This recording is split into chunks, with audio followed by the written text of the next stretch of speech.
मित्रांनो, तुमचं पुन्हा एकदा सुमिरित मराठी ह्या यूट्यूब चॅनेलवर स्वागत आहे.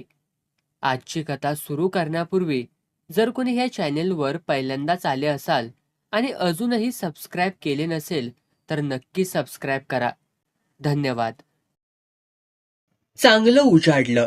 दिवस कासराभर वर आला, पण दिवसाचं तोंड ढगात लपलेलं. हवा खिन्न कोंदट होती. जाधव वस्तीच्या वरच्या टोकाला जणू लष्कराचा तळच पडला होता. पोलिसांनी पहाटेचे 2 भले मोठे तंबू मारले होते.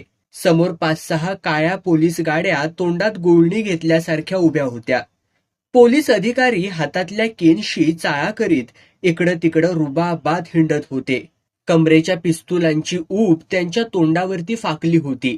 ते गुरकावल्या नजरेनं कधी खाली नदीच्या बाजूला बघायचे तर कधी जळजळीत कटाक्ष झाडीत हरवलेल्या जांभळीकडे टाकायचे. त्या खैरमोडे मास्तराच्या नादानं बिघडलेल्या गावाला वठणीवर आणण्यासाठी केवढा बंदोबस्त ठेवावा लागला. मास्तर धरणाच्या कामात आडवा पडतोय काय? आता असता तर जागेवरती पालथाच पाडला असता. जांभळीकरांनी कोणताही प्रतिकार करायच्या आत अधिकाऱ्यांनी त्याचा चटका केला असता. पहाटेचीच धरणाची जागा ताब्यात घेतली होती. पार नदी तोपर्यंत अर्ध्या अर्ध्या कासऱ्यावर पोलिसांचा पेरा केला होता. सर्वांच्या हाती दंडुके होते. मधूनच बंदूकवाल्या पोलिसांची माळ पेरली होती. टेकावरच्या लष्करी तळावरून खालची 5-6 घरांची जाधव वस्ती किडामुंगीसारखी दिसत होती. सहज डाव्या बुटाखाली चिरडता येईल.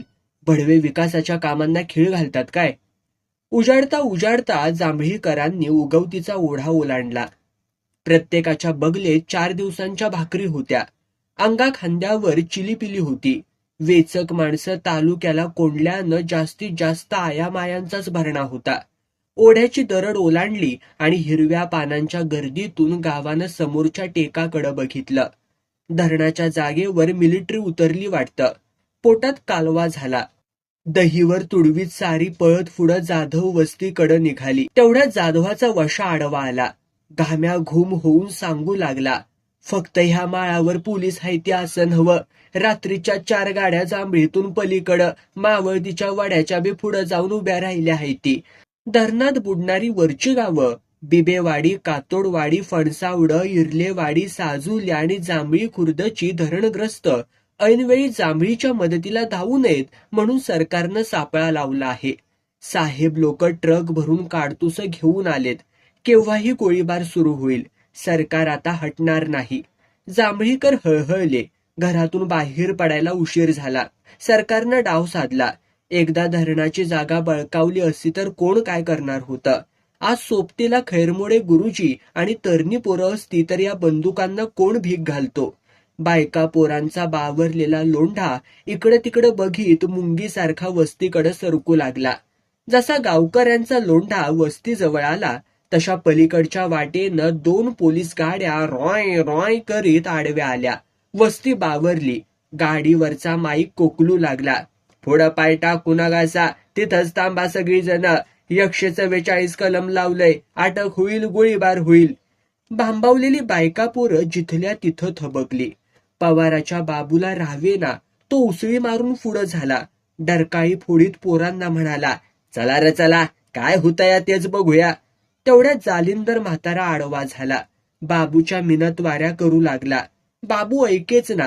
तसा म्हातारा कळवळून बोलला, पाया पडतू. अरे थांब पोरा, आपलं बळ कमी हाय. बापय माणसं तिकडं कोंडल्या ती त्यांनी. हिथं बायका पोरांचं मातेर होईल. शेवटी हे करायचं हाय र कुणासाठी आपणाला. पांडू यताळानं सुद्धा बाबूला समजावणीच्या 4 गोष्टी सांगितल्या. डोळ्यांसमोर पोलिसांनी धरणाच्या जागेचा ताबा घेतलाय. सभोवार बंदुकांचा बंदोबस्त. काही करता येत नाही हे ध्यानी आल्यावर बाबू ओक्साबोक्षी रडू लागला. पोलिसांच्या धमकावणीनं रान शहारलं. रानपाखरं चिडी चूप झाली. गावची भेदरलेली चिलीपिली आयांच्या अंगाशी डसली. वानरांच्या पोरावानी अगदी. वस्तीच्या पलीकडे दम खात उभे असलेले बुलडोझर डोळे रोखून गावकऱ्यांकडे बघू लागले. तंबूच्या बाहेर खल चाललेला. प्रांत, डेप्युटी, कार्यकारी अभियंता असे बडे बडे साहेब लोक आपापसात चर्चा करीत होते.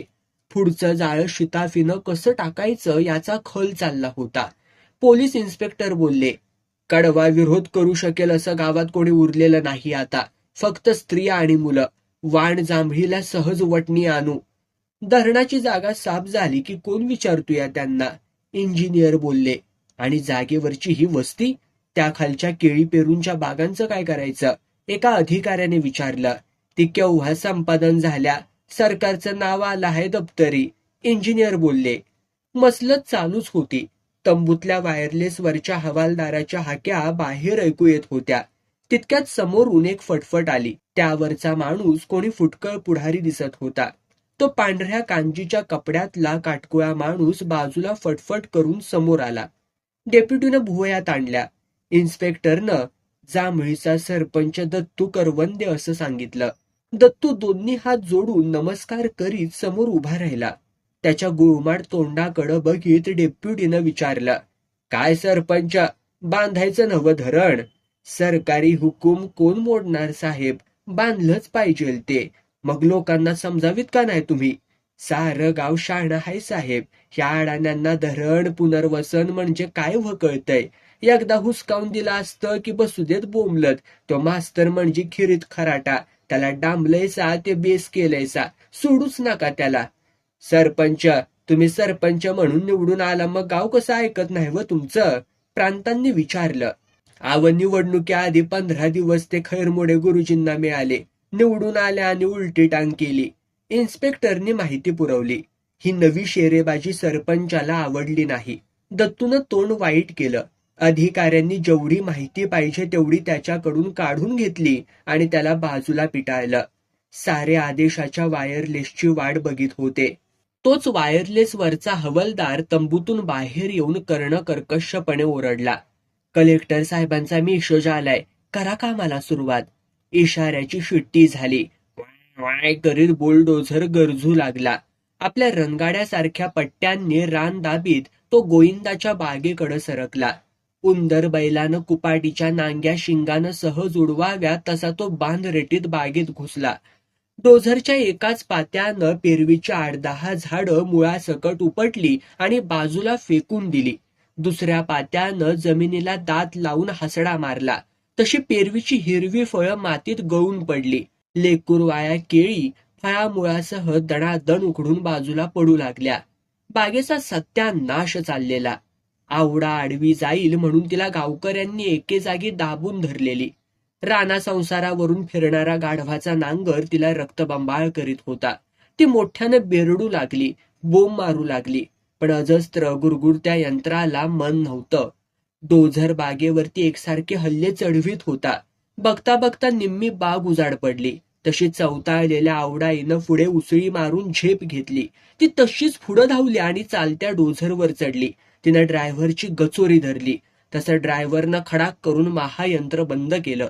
पोलीस गावकरी पुढं धावले. आवडाला मागं खेचू लागले. आवडाई ड्रायव्हरला दरडावून विचारू लागली, लोटकवाल्या, तुला घरदार बायका पुरा हायती का नाही ती र? मुर्दा बशिवला तुझा हित. मला कामून शिव्या देत्यास? आजे, सरकारला जाऊन शिव्या दे. ड्रायव्हर बोलला. कुठाय तो सरकार? कुठाय तो भाड्या? चटणीपर शिंदती त्याला बघ. पोलिसांनी आवडाईला मागं खेचली. तिच्या दारात आणून बसवली. डोझर पुन्हा सुरू झाला. आवडाई एकसारखी किंचाळत होती. धरणाचं आणि सरकारचं नाव घेऊन टाळ्या पिटीत होती, हात चोळत होती. रडून ओरडून तिचा घसा सोकत होता. राक्षसी डोझरनं सारं रानच हादरवून टाकलेलं. पेरूचा एक एक वाफा तो कडाकडा मोडीत झोडीत पुढं चाललेला. त्याच्याकडे जांभळीकर बघित होते. साऱ्यांच्या अंगाचा थंड गार गोळा झालेला. दादू यसकर डोळ्यांतलं पाणी पुसत होता. शिवराम सणगराची नकुसा आवडाची समजूत घालत होती, पण आवडा आवरत नव्हती. डोझरनं मुंग्यांची वारुळ झटक्यात उचसून टाकली. मुंग्या ढेकळाच्या आडाला अंग चोरू लागल्या. बिळं उद्ध्वस्त झाल्यानं उंदीर येड्यावानी इकडं तिकडं उड्या घेऊ लागले. चिवाऱ्यातली पाखरं पिलं पोटावर धरून उडून गेली. मध्येच निसडतं पातं मोठ्या वारुळाला लागलं. वारूळ मध्येच कलिंगडासारखं कापलं गेलं. त्यातून सापाचं जुळ बाहेर आलं. मादीची शेपटी तुटली. रक्तबंबाळ मादी आणि चवताळलेला नर दोघेही सुडानं बेधुंद होऊन गणग्यावरती उभे राहिले. त्यांनी समोरचा अकराळ विक्राळ डोझर बघितला आणि दोघांनीही भिवून काट्या कुट्यांतून सुंबाल्या केला. जमीनदोस्त होत जाणारे जित्राप बघून जांभळीकरांच्या पायाखालची माती सरत होती. डोझरची घरघर मेंदूला झिणझिण्या आणीत होती. एक दुसऱ्याला म्हणायचा, आज गोविंदा, उद्या आपली बारी हायच. गावाची निशाणी जागेवर राहायची न्हाय. पेरवीची बाग आणि भोवतीचा तट भुईसपाट झाला. डोझर शापू आंब्याला भिडला तसा आवडाई आणि गोविंदाला भडभडून आलं. याच आंब्याच्या बुडाला आवडानं हैबतीला जन्म दिला होता. हे धरण जणू हैबतीच्या नरडीलाच नख लावतंय. म्हातारा आंबाही थोड्याच वेळात उटाना होऊन पडला. राता राहिली बांधावरची जुनाट बाभळ. डोझरनं एक वेळ जिभह्या चाटीत बाभळीकडं टवकारून बघितला आणि जोरात जाऊन खोडाला धडक मारली. तशी झाडावरची पिवळी जर्द फुलं ओघळून पडली. डोझर माघ सरकून खोडाच्या भोवतीनं तिरकं पातं लावून माती उकरू लागला. मुळ्या उघड्या पडू लागल्या. भेदरलेली बाभळ डोळं मिटीत अंग चोरीत डोझरकडं बघू लागली. तासाभरात डोझरनं भोवतीनं खड्डा खणला आणि तांबूस काळी माती बाजूला फेकली. रॉय रॉय करून डोझर चढायला लागला. मुळावर घाव घालू लागला. म्हातारी बाभळ चिकाबरोबर आसवं गाळू लागली. अंगाच्या शिरात उडताना बाभळीला जीव नकोसा झाला. ती आक्रोशू लागली. तिला मरण दिसलं. हातपाय तुटून थोट्या झालेल्या बाभळीनं एकदाचं बाजूला अंग टाकलं. जी बाबळ उकडायला 20 माणसांना 4 दिवस पुरले नसते, तिला डोझरनं 2 तासांत आसमान दाखवलं. सरकारी शक्तीपुढं गाव गळाटून गेला होता. माणूस माणसात राहिलं नव्हतं. बकऱ्याला पाण्यात सुरी दिसावी तसा जांभळी गावाला आपला भविष्यकाळ दिसत होता. जे आज लंगड्या गोविंदाचं तेच उद्या आपलं. गोम्या कोळी कधी 4 माणसात वावरला नव्हता. लांबलचक बोलणं नाही. आला दिवस गोड मानायचा आणि हल्याला घेऊन आपल्याच तालात चालायचं, आपल्याच तालात जगायचं. आज पाणी भरणीला सुट्टीच मिळालेली. गावात कोणी माणूस उरला नव्हता. धरणाच्या जागेवर मरण बघायला आलेली सारी. गोम्या पण सकाळी गावामागं वस्तीकडं आला. त्याच्या सावली बरोबर हल्याही आला. गोम्या कंबर मोडल्यासारखा दिवसभर आंब्याखाली बसला होता. त्यातून बुलडोझरचा नंगा नाच बघत होता. हल्याला चरायला रान मोकळं होतं, पण यंत्रांची घरघर, कोंदट, खिन्न दिवस, पाठीवरची मोकळी पखाल, हल्याला सुद्धा रोजच्यासारखं आज काही बरं वाटत नव्हतं. तो धन्याच्या बाजूलाच विझल्या डोळ्यांनी बसून होता. आज काळूबाईकडे कोणी फिरकलं नाही. मग एकट्या दिगू अण्णाला कुठला दम निघतोय? उघड्या अंगावरून धोतराचा एक शव पाठीमागं टाकून तोही उगवतीचा ओढा उतरून आला. दरडीवरून जाधवाच्या मोडणाऱ्या वस्तीकडं आणि शिवारात भांबावून बसलेल्या गावकऱ्यांकडे तो बघू लागला. चंद्रसूर्य आहे तोवर काळूबाई बुडणार नाही, पर्यायानं जांभळीही बुडणार नाही, हे देवीला कौल लावून त्यानं 1000 वेळा गावकऱ्यांना सांगितलं होतं. पण रानशिवारात धपापणारी यंत्र बघून आज त्यालाही काही सुधरत नव्हतं. भर दिवसात सारा गाव ओस पडलेला. गल्लीतून एखाद दुसरं कुत्रं, एखाद्या घरी कोणी ओली बाळंतीन, लंगडं न हलतं म्हातारं, बाकी सारा गाव सामसूम. नाही म्हणायला शांत सुन्या गावात भोसल्याच्या ताराक्काचा आवाज तेवढा गरजत होता. पांगळी ताराक्का काठीचा आधार घेत जीवाच्या जोरानं आपल्या माळवदावरती चढली होती. तेथून दूरची जाधव वस्ती दिसत होती. अक्काची 2 लेकरं मिलिटरीत होती. तिच्या हुकमतीखाली संसार चालायचा. भोसल्याचा संसार गावात उजवा दिसायचा. पण तिलाही ही धरणाची बला नको होती. ती माळवदावरून एकसारख्या टाळ्या पिटीत ओरडत होती, ए सरकारा, गाव गिळतुयास, गाव बुडवतूस, किरडीवाल्यांना तुमच्या रांडा, तुमची पोरं अशी रस्त्यावर आणा, मग दुक्कल व्हा आमचं तुम्हासनी. गावाच्या खाली मारुतीच्या मंदिरावरची माकडं तेवढी इचीच करून दंगा करीत होती. आज मारुतीला कोणी आलं नव्हतं. निवद नाही, काही नाही. माकडं भांबावून झाडावरून शिखरावर आणि शिखरावरून झाडावर टनाना उड्या मारित होती. गावात काय घडतंय, गाव जगणार आहे की मरणार आहे, याची काळजी देवांना नव्हती.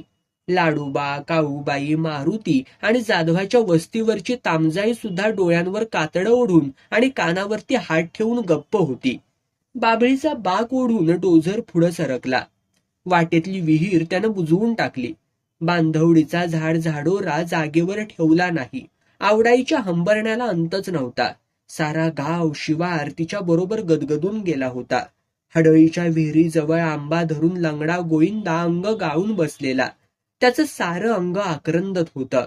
बारीक डोळ्यानं तो पुढं बघत होता. म्हातारपणामुळं धड त्याला रडताही येत नव्हतं. रडू आतल्यात कोंडलेलं, दम लागलेला. डोळ्यांपुढं संसाराचं सरण बघता बघता एकसारखा तो पुटपुटत होता. व्हतं काय ने झालं काय, व्हतं काय ने झालं काय.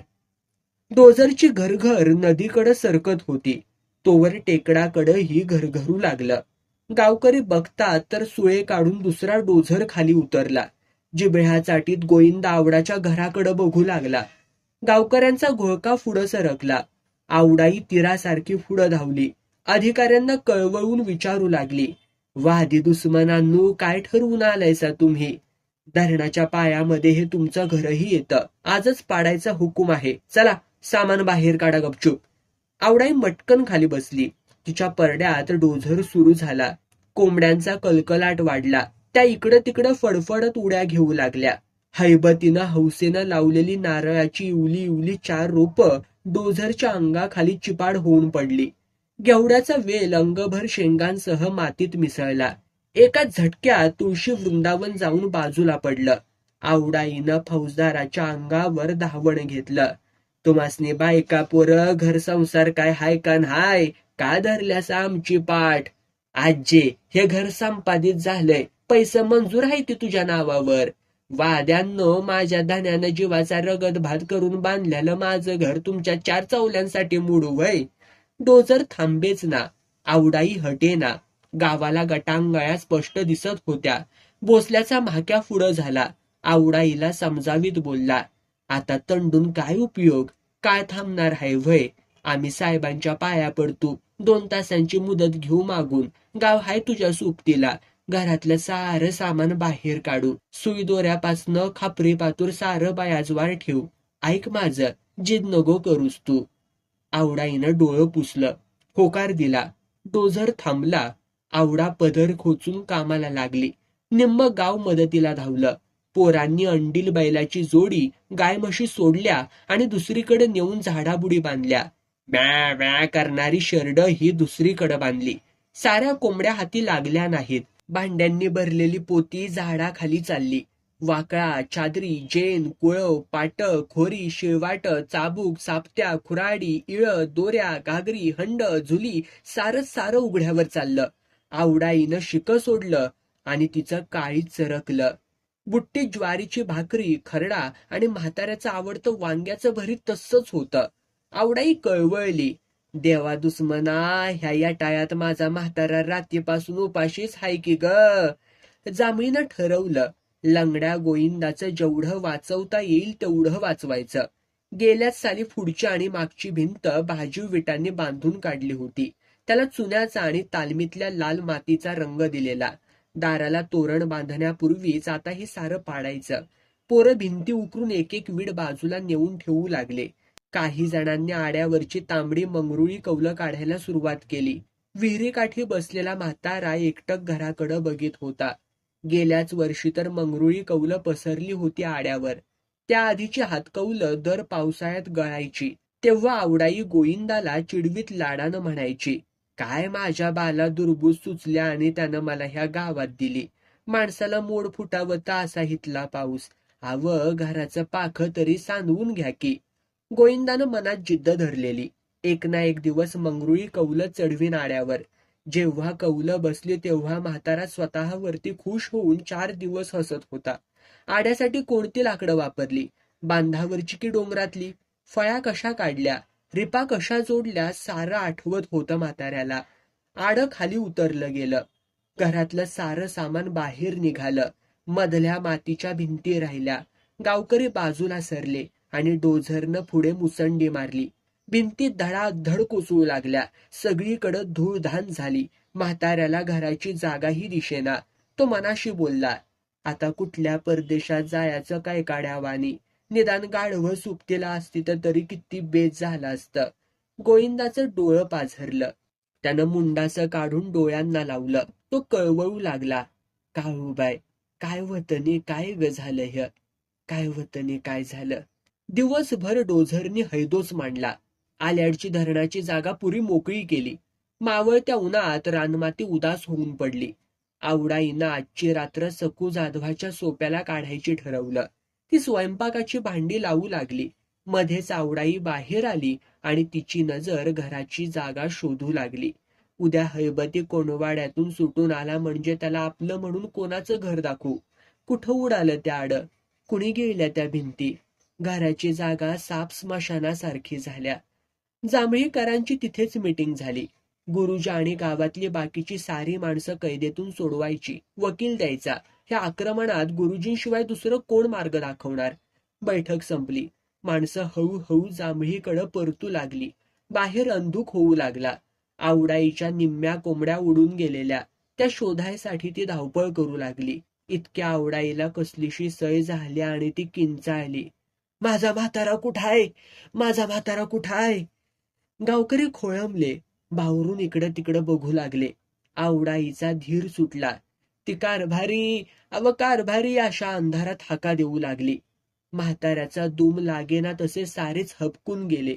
उरलेल्या वस्तीवर कंदील काकडे पेटले. जारीनं शोधाशोध सुरू झाली. कोणीतरी सांगितलं, सांच्या पारी म्हातारा हितच हडळीच्या हिरीकाठावरती बसला होता. विहिरीवर धावण पडलं. काकड्यांच्या उजेडात सारे जण खाली वाकून बघू लागले. काळशार पाणी. बाबून आणि महाकून विहिरीत उड्या ठोकल्या. थंडीनं कुडकुडत्या पाण्यात आडवे तिडवे 4 हात मारले. बाबूच्या पायाला काहीसं लागलं. त्यानं त्याच जागेवर बुडी घेतली आणि तो ठाव घेऊ लागला. बाबूच्या हाताला गोविंदाची पैरण लागली. त्यानं पैरणीला जोराचा हिसडा मारला तसा पाण्यावर म्हाताऱ्याचा वालागार मुर्दा वर आला. संग अनेक बुडबुड. वस्तीवरती योकच दंगा झाला. तसे जांभळीकडे जाणारे धरणग्रस्त निम्म्या वाटेतून गलका ऐकून माघारी वळले. टेकावरच्या तंबूत गोळी न उडविता रण जिंकणाऱ्या बंदुका दास्तानी लागल्या होत्या. इकडं थंडीनं आकासलेली जांभळी तिरडी घेऊन नदी काठावर गेली. आवडाईनं मेल्या गोविंदाचं थणगार थोबाड पुन्हा पुन्हा बघून घेतलं. त्याच्या दोन्ही गार गालांवरती बोटं मोडली. तिरडीच्या बांबूवर तिनं काकणं फोडली आणि धनी करून ती धाय मोकळून रडू लागली. रडता रडता तिची लाळ सरणावरती गळत होती. विस्कटलेल्या झिंज्या आणि पुसलेलं कुंकू. तोंड बघवत नव्हतं तिचं. बाकीच्या बायका तिला बाजूला ओढू लागल्या तेव्हा तिनं ठॉ ठॉ करून बोंब मारली. बापाच्या सरणाला आग लावायला हैबती बी नव्हता आणि गुणवंता बी. रडता रडता आवडाची दातखिळी बसली. आया मायांनी तिला बाजूला वडली. पांडू म्हाताऱ्यानं सरणाला आग दिली. धडाधडा सरणानं पेढ घेतला.